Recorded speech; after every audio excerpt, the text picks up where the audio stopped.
सर्व लोक म्हणले देवेंद्र फडणवीस सारखा मुख्यमंत्री दुसरा कोणताही नाही. कशामुळं?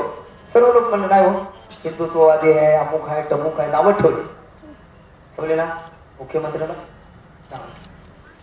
जेव्हा त्याने भोंदूगिरीचं हत्यार काढलं, आता कसं वाटत?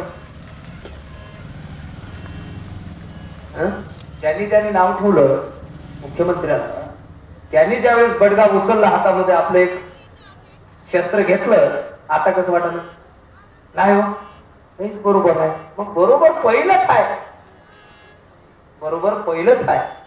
तुमची या महाराष्ट्रामध्ये कुठलीच भोंदूगिरी, कुठलीच बुवाबाजी, कुठल्या प्रकारची दवा, कोण्या प्रकारची जडीबुटी, कोण्या प्रकारची दोरी धागा, पेटी घालणं, पाणी मंत्रून घेणं, या कुठल्याच गोष्टी या राज्यामध्ये या देशामध्ये भावी काळात चालणारच नाही.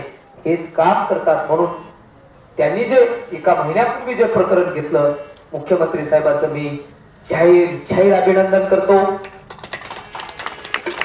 त्यांना शुभेच्छा देतो, त्यांना उदंड आयुष्य लाभो. त्यांनी जे बडगा उचलला त्यांचं मी कौतुक करतो. त्यांनी जर हो जर म्हणले असते, जरी मी शासनाचा माणूस असतो तर मी काय कौतुक केलं नसतं. मात्र कौतुक करण्यासारखी गोष्ट झाल्यामुळे एक अभिमानाची गोष्ट आहे आपल्या सगळ्यासाठी.